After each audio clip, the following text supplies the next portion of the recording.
Voilà, bonsoir tout le monde. Donc, en général, je ne fais pas deux cours l'un derrière l'autre, mais c'est un cours qui est urgent. Un cours que je pense qui est, pas parce que je le donne, mais qui est un cours qui est merveilleux par son contenu. Euh, j'ai pioché un peu partout, chez les maîtres d'Israël, des cours que j'ai vus aussi. Et je vais vous expliquer un petit peu comment se préparer à la rédemption finale. On va dire d'une façon un petit peu originale, si on peut dire. Euh, Je pense que ça va être très très intéressant et assez simple à comprendre. Je dédie ce cours à Céline Teila Bat Suzanne Shoshana, les Rifoua Shlema. Elle est à l'hôpital, la pauvre. Elle a eu un AVC. Donc on lui dédie ce cours pour sa Rifoua Shlema et qu'elle puisse rentrer à la maison le plus vite possible avec, comme elle est partie, à savoir avec rien, si Dieu veut, elle sera comme elle était avant et elle n'aura pas de séquelles dues à ce malheureux événement qui s'appelle un AVC. Voilà, on fait ce qu'on peut. Donc on va lui dédier ce cours. Comme les battements d'un cœur, du cœur d'un embryon dans le ventre de sa mère, les fréquences électromagnétiques sur la Terre influent aussi sur notre comportement, sur notre environnement, la faune, la flore et la terre elle-même. La terre est appelée dans la Torah Ima Adama, la terre mère. C'est pas uniquement une description New Age, c'est aussi comment la Torah décrit parfois la terre. Donc on vient de voir que nous vivons suivant des fréquences X et chaque changement de fréquence peut perturber ou peut améliorer notre vie sur Terre. C'est prouvé scientifiquement. Ces derniers temps, les scientifiques ont noté que dans beaucoup d'endroits sur la planète, on avait détecté de gros, de gros détraquages, par exemple du temps, des pluies de grêle qui ne sont pas, on va dire, qui ne sont pas habituelles, des grêles de la taille d'une balle de tennis. En Australie, en Chine, il y a de très très gros dérèglements du temps, d'énormes tempêtes, des vents qui ne sont pas normaux. Tout ça, c'est relativement récent. On n'en parle pas dans les médias parce qu'il y a tellement d'autres choses à dire. Et puis de toute façon, les médias sélectionnent ce qu'ils veulent bien nous dire. Depuis 1 an et demi, à peu près 2 ans, on a noté, en tout cas les scientifiques ont noté, tous ces très très grands changements. Évidemment, tout ceci est lié donc à la rédemption finale. Beaucoup de choses vont changer. Ceux qui l'ont compris et s'adapteront spirituellement au changement, les autres ne feront que subir le développement des événements à venir. Tout simplement, si vous surfez avec la vague, alors vous survivrez, vous vivrez la Géoula. Si vous allez contre la vague, c'est à vos risques et périls. Comment se préparer donc à ce changement qu'il va y avoir dans le monde, qu'on appelle tout simplement nous, la Géoula Shlema, la rédemption finale. Dans les années 50, un scientifique du nom de Schumann a prouvé que l'atmosphère, qui a à peu près 60 km de hauteur, est chargée donc électriquement, et elle correspond donc au pôle plus. La Terre elle-même correspond au pôle négatif. Donc ceci crée une tension électrique, voulue par le Créateur, et nécessaire au bon fonctionnement donc de notre monde, et entre autres permet d'être un support aux ondes radio de circuler dans ce monde. Pas que ça, ça permet donc aussi, on peut dire, la vie, d'une certaine manière, puisque on sait que l'électricité, on va dire naturelle, c'est tout simplement de l'énergie. Comme on a besoin pour une radio de piles, et bien l'atmosphère et la Terre ensemble sont comme une grosse pile qui font fonctionner donc notre monde matériel et spirituel. Mais le monde spirituel, les mondes spirituels, on ne les voit pas sauf si on est un tzaddik ou pas forcément un tzaddik, mais qu'on a, on va dire, des capacités à dépasser le monde de la matière et à voir certaines choses. Les fréquences électriques et radio influent sur le cerveau humain, comme la mémoire, par exemple. Plusieurs expériences ont prouvé que c'est aussi important que l'air qu'on respire. Tout simplement, ces fréquences radio sont vitales. Elles font partie du Seder de Bereshit. D'ailleurs, les astronautes, quand on les envoie dans l'espace, faire quelques tours de notre planète Terre, dans les stations orbitales, quand ils reviennent, ils sont très très perturbés. Ils ont des problèmes de mémoire, ils ont des problèmes de réadaptation sur Terre. Tout simplement pourquoi ? Parce que les fréquences électromagnétiques en orbite et sur Terre ne sont pas les mêmes. Tout simplement, par exemple, un être humain se sent beaucoup mieux à la campagne, au bord de la mer.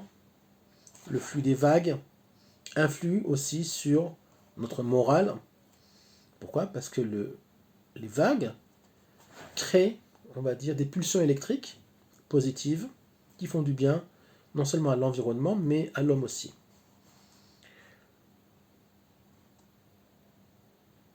Ceci influe sur ce qu'on appelle tout simplement notre réceptacle de lumière qui est notre corps. Et donc, comme le corps et l'âme sont connectés, tant qu'on est vivant, ça influe aussi donc sur notre neshama, sur notre âme. Actuellement, depuis quelques années, à peu près 10-15 ans, le monde subit une pollution électromagnétique catastrophique. C'est dû aux technologies 4G, 5G, les micro-ondes, les ordinateurs, les ondes radio, tout ce qui n'est pas, on va dire, naturel. Les fréquences naturelles donc de la création sont perturbées, voire même polluées, et ceci surtout depuis, comme j'ai dit, à peu près 15 ans.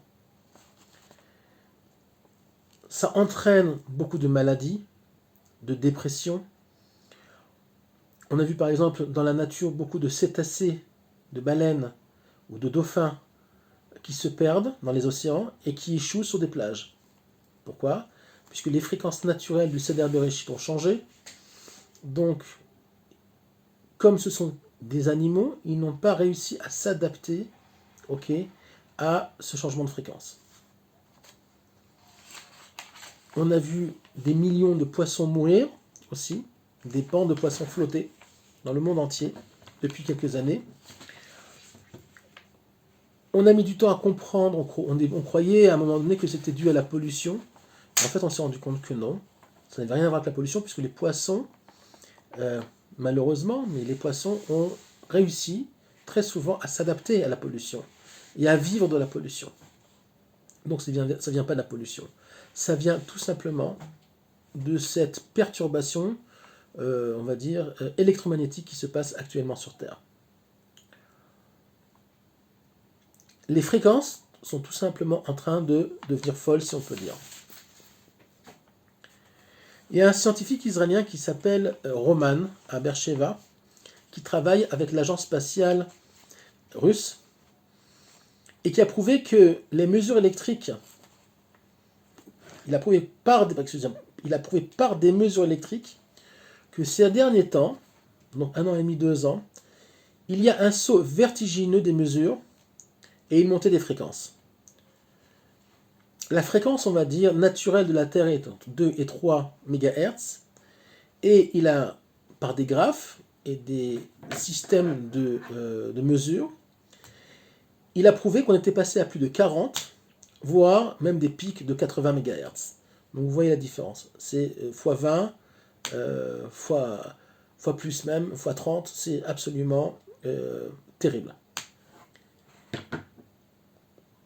Il faut comprendre par contre que plus la fréquence augmente, plus le monde devient spirituel. Les mondes spirituels se trouvent, les mondes spirituels qui sont au-dessus de nous, ce qu'on appelle Olama Yetzira, Abriya, Ve'atzilut, sont, si on peut dire, à des fréquences très très élevées. Beaucoup plus élevées que celles que nous, on connaît en tout cas. Sinon, on a 2 ou 3, bon, on est passé à 40, 80. Eux sont peut-être, je sais pas, je dis n'importe quoi, c'est peut-être à 300, 500, 800, je sais pas. Mais il y a une très grosse différence.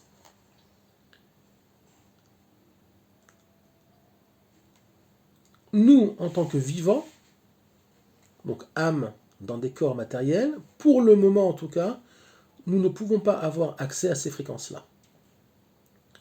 Donc vous allez me dire, ça veut dire que la technologie c'est bien. Si la technologie perturbe la fréquence du Seder Bereshit et que la fréquence augmente, alors ça veut dire que c'est bien? Non, parce que c'est une perturbation qui ne vient pas, on va dire, c'est une augmentation de la fréquence, mais qui ne vient pas de façon, on va dire, spirituelle et par nous-mêmes dans le sens humain du terme. Ce sont des énergies qui sont, on va dire, pas naturelles.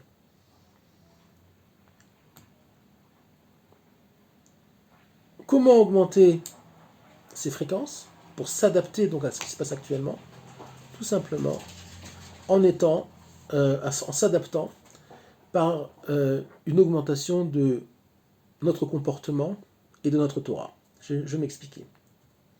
Il faut comprendre que les gens qui ne vont pas évoluer, qui vont rester donc à basse fréquence, ne survivront pas donc les tempêtes spirituelles qui arrivent. Et quand je dis des tempêtes spirituelles, c'est tout simplement des événements, ce qu'on appelle les chauffards du Mashiach, les chauffards du Mashiach. Le chauffard du Mashiach, c'est pas uniquement le chauffard tu. Le chauffard, ça veut dire aussi un chauffard. Dans le langage de la Géoula, ça veut dire aussi tout simplement un événement, on va dire anormal, un événement qui est en dehors de ce qu'on est habitué à vivre. Et ces événements-là vont s'habiller sur le monde très très bientôt. Ça a déjà commencé avec le virus. On voit qu'il y a des choses pas normales qui se passent, mais on n'a encore rien vu. On va dire le gros du paquet arrive. On parle de guerre, on parle de perturbations extrêmes au niveau du temps, ok, et d'autres. En principe, on aurait dû augmenter nos fréquences par nous-mêmes, pas par des appareils électriques. Mais puisqu'on y est, il faut s'adapter à ça. À Matan Torah, comme j'ai expliqué dans le cours précédent, la fréquence du don de la Torah était tellement élevée que les gens mouraient à part Moshe. Les âmes sortaient des corps, et il y avait des anges c'était leur rôle de réintégrer donc l'âme à chaque fois dans le corps, dans les 2 premières paroles, si on peut dire, d'Hachem, les 2 premiers commandements.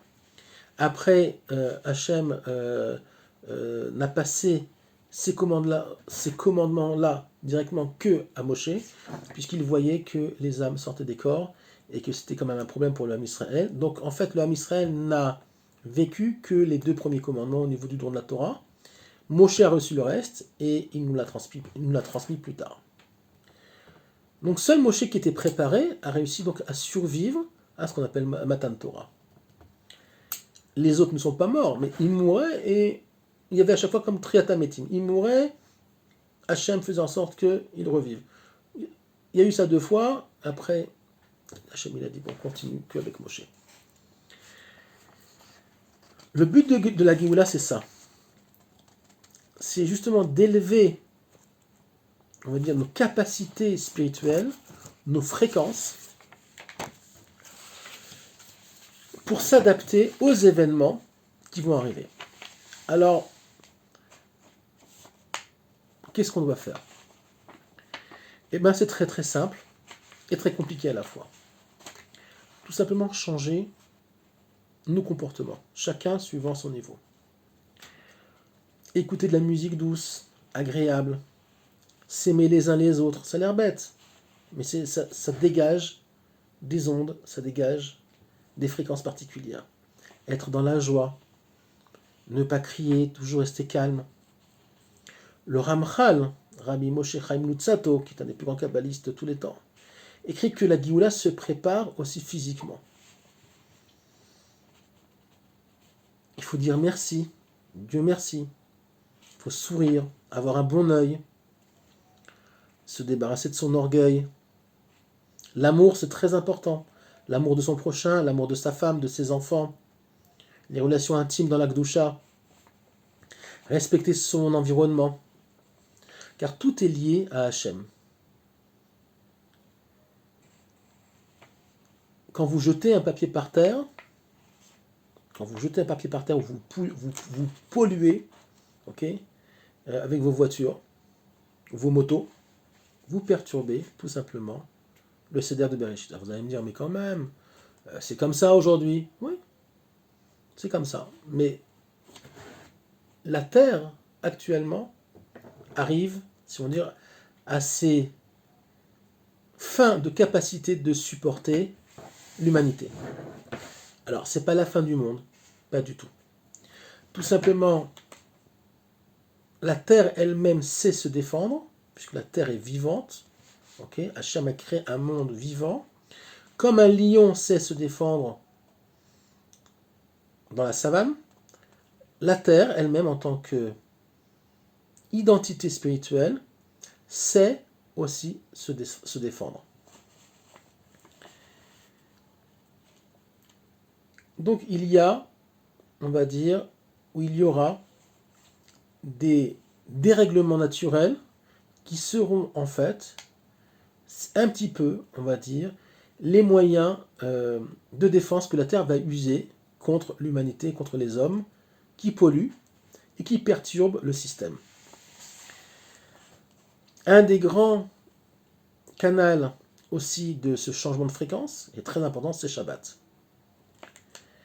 Une belle table, avec de bons repas, rendez-vous familial, dans la joie, très important dans la joie. Pas faire la tête à une table de Shabbat. Il y en a plein qui font la tête. Moi j'ai connu ça. Des cris, des fatigues. Non. Table de Shabbat, tu t'assois, tu rigoles, tu manges bien. Tu parles de choses positives. Les imirotes de Shabbat, les chants de Shabbat.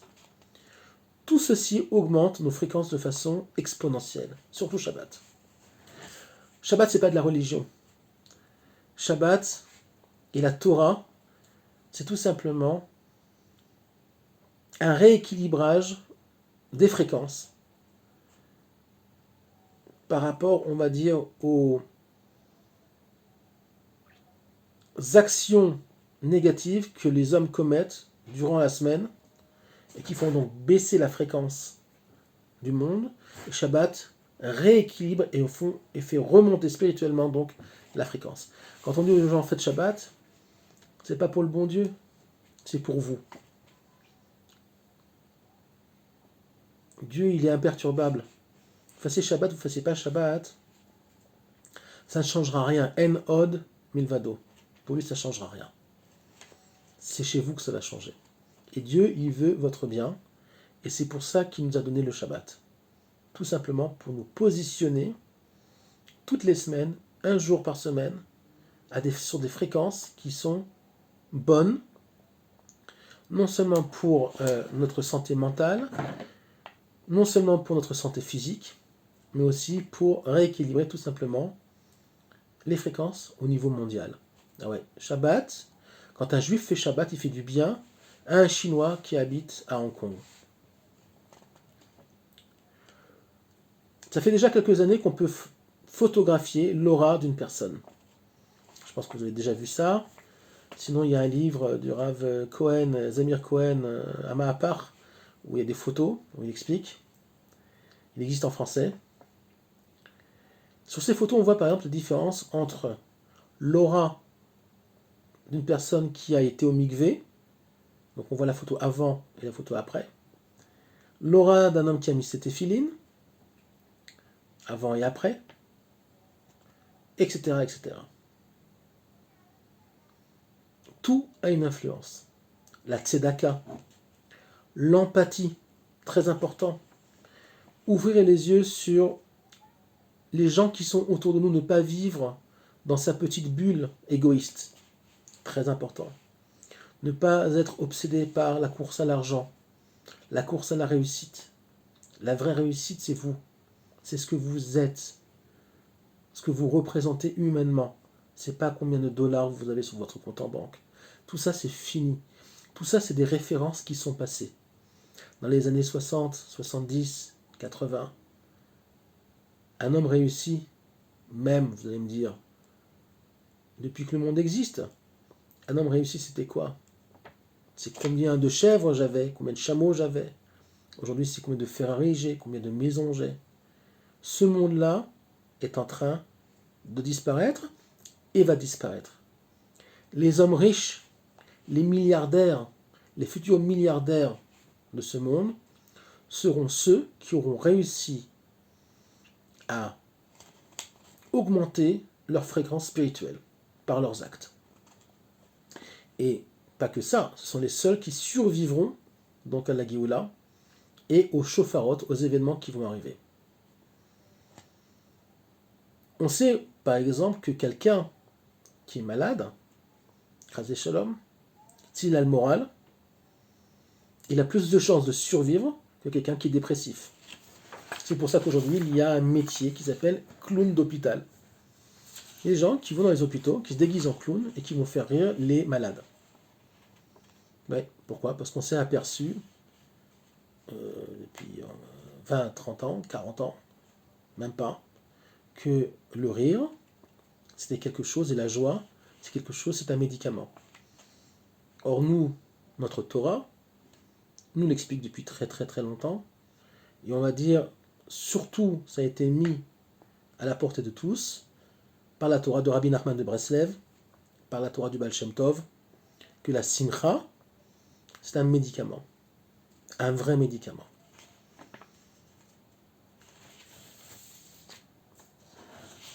Il faut se réveiller très très rapidement.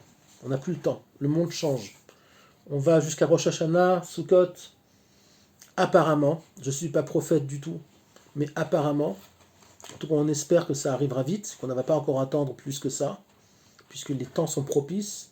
Le mois de Av aussi, le mois de Av, les fêtes de Tishrei, etc., sont des moments propices pour les grands changements, puisque Rosh Hashanah, le mot Shana veut dire aussi Shinui, changement.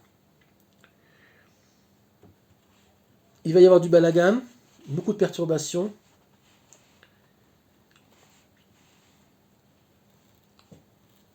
Ceux qui veulent perturber la Géoula, ceux qui veulent freiner la Géoula ne réussiront pas. Ni avec leur vaccin, ni avec leur 5G, ni avec rien du tout. C'est pas eux qui décident, c'est Hachem qui décide. Rien ne se passera comme eux veulent. Eux-mêmes vont être perturbés par le nouvel ordre mondial que Hachem va mettre en place. Le Rav Avraham Azoulay, dans son livre Le Chesed l'Abraham, qui est un livre de Kabbalah très connu, qui est un grand classique, c'est un livre qui a à peu près 350 ans, qui a été écrit à Gaza d'ailleurs, puisque le Rav Avraham Azoulay habitait à Hebron. Il y a eu une pandémie à Hebron, il a dû quitter Hebron, et il est parti habiter à Gaza, où il y avait une très grande communauté juive à l'époque, on parle d'il y a à peu près 400 ans. Et il a écrit ce livre là-bas. Juste, c'est une anecdote qui est sympathique. Il n'y avait pas de Palestiniens apparemment là-bas, à cette époque-là. Ils n'avaient pas été encore créés. Il nous explique donc le Rav Avraham Azoulay dans son livre que après Triyat HaMetim, on ira étudier la Torah au Gan Eden, de la bouche de l'Éternel lui-même. Alors ça veut dire quoi? De quoi on parle? On va prendre notre Gemara, nos livres de Kabbalah, le livre du Hari, on va aller au Gan Eden, je ne sais pas où il est, et un endroit qui s'appelle Gan Eden, qui est en principe en Eretz Israël, mais un endroit comme ça, au Gan Eden, on va aller, hop, on va s'asseoir dans une classe et on va étudier avec Dieu? Non, évidemment non.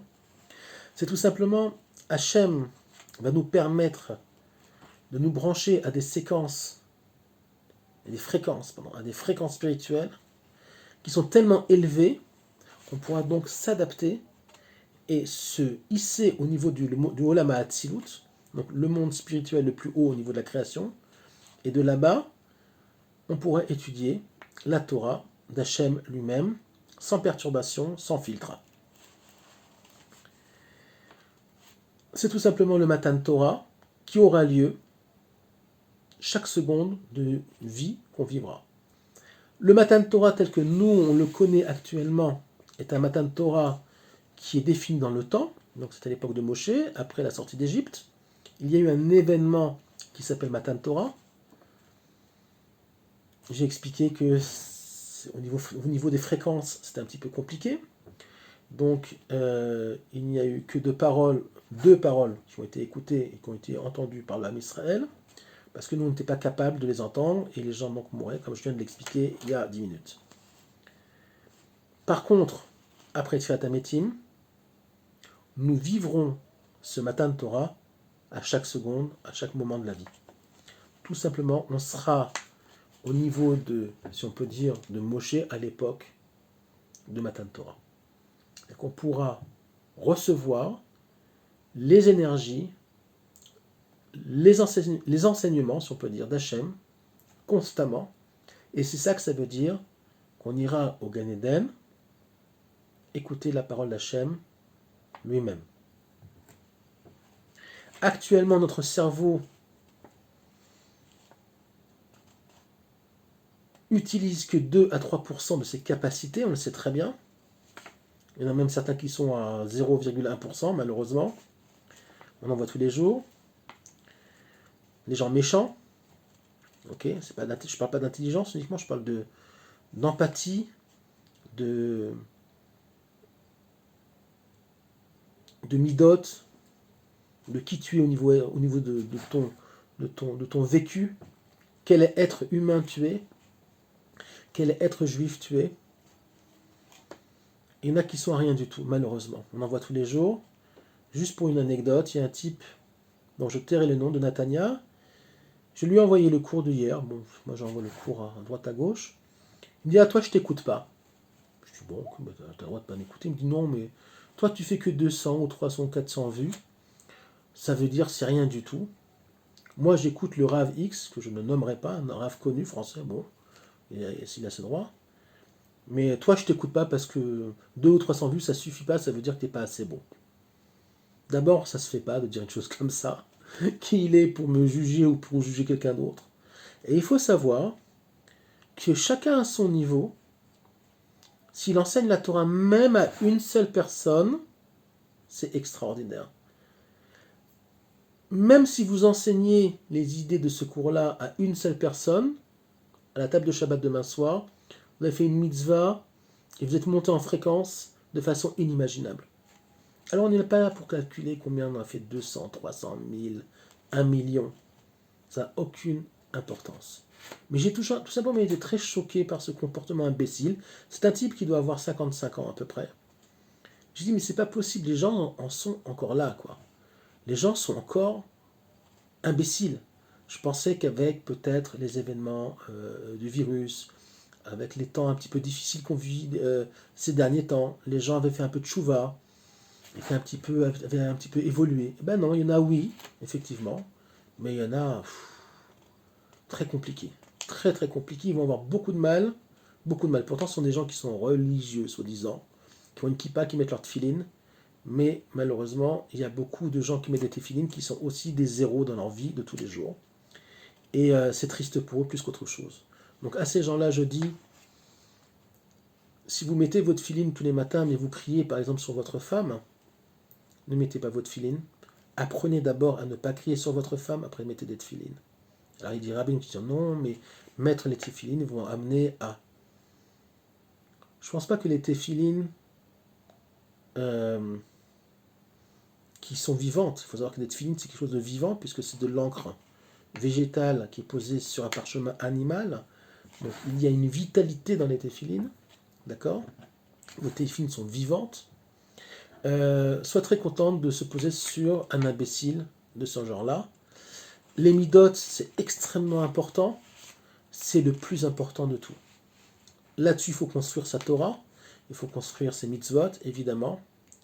Mais sachez une chose. Qui est aimé de Dieu?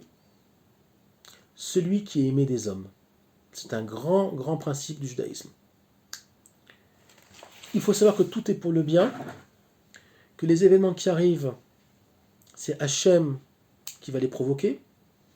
Donc même si extérieurement, ça va être compliqué, si vous faites des efforts pour augmenter vos fréquences, vous augmentez vos capacités au niveau des kélim, donc au niveau de vous-même, du réceptacle, de recevoir, on va dire, des énergies spirituelles, alors même si ça sera difficile, vous les vivrez, vous vivrez aussi physiquement, et vous passerez, on va dire, la dernière ligne rouge, qui est la rédemption finale, avec la venue du Mashiach. Quand on dit tout le monde sera sauvé, ça veut dire quoi? Ben, tout le monde, c'est ceux qui seront sauvés, tout simplement. Tout le monde, c'est tout simplement ceux qui auront développé leur capacité à recevoir, leur capacité à donner aux autres, ok? Et pas forcément des gens qui ont pris la Torah comme un cache-misère. On le voit trop souvent, il y a beaucoup de gens qui ont de belles kippas, de beaux chapeaux, des belles ceintures et des belles cravates, et puis finalement ils se comportent comme des cochons. On le sait très bien, malheureusement ça se voit très souvent, heureusement c'est pas la majorité, puisqu'en général quand même les gens qui sont dans la Torah savent se comporter, mais pas toujours, très loin de là, il y a de tout. Donc l'habit ne fait pas le moine, il fait le moine uniquement au niveau de l'extériorité du monde. Hachem sait sonder les cœurs, il sait qui est juste, qui est sincère. Alors, ne prenez pas ce message comme « Ah, ben moi j'ai un bon cœur », je l'ai répété assez souvent, j'ai un bon cœur, donc j'ai pas besoin de faire Shabbat, moi je suis quelqu'un de bien, je donne de la tzedaka, je fais du bien autour de moi, je m'occupe bien de ma maman qui est malade, je m'occupe bien de mon papa qui est vieux, je vais les voir plusieurs fois dans la semaine, je vais les aider à se doucher, etc. etc. C'est très très bien. Mais ça, c'est ce qu'on appelle les midot. Ce sont les fondations. Mais on ne vit pas dans les fondations d'un immeuble. On ne vit pas dans les caves d'un immeuble. On vit dans un appartement qui est dans l'immeuble. Et ça, c'est la Torah. Les midot, ce sont les fondations. Donc c'est très important pour que l'immeuble tienne la route et ne s'effondre pas. Mais il faut un immeuble. Il faut construire ses étages spirituels. Donc un bon cœur, ça ne suffit pas. C'est essentiel, mais ça ne suffit pas. Voilà. C'est pour tous les juifs qui disent « je suis un juif de cœur ». Ça n'existe que dans vos fantasmes. Je vous souhaite un Shabbat Shalom. Pour ceux qui ne font pas encore Shabbat, je les invite à faire Shabbat ce Shabbat-là, tout simplement. N'attendez pas dans 2 semaines, dans 3 semaines, dans 1 mois, dans 6 mois. On ne sait pas ce qu'il y aura tout à l'heure. On ne sait pas ce qu'il y aura demain matin. On ne sait pas ce qu'il y aura la semaine prochaine. Donc mettez un maximum, on va dire, de bonnes choses dans votre panier spirituel. Et on n'a plus le temps. Le temps court, préparez-vous. Bezrat Hashem, on va au-devant de grands événements. Et que tout le monde, je souhaite vraiment que tout le monde arrive à construire quelque chose avec lui-même. Parce qu'on veut qu'un maximum de juifs arrivent à la Géoula Shlema. Je vous souhaite un Shabbat Shalom.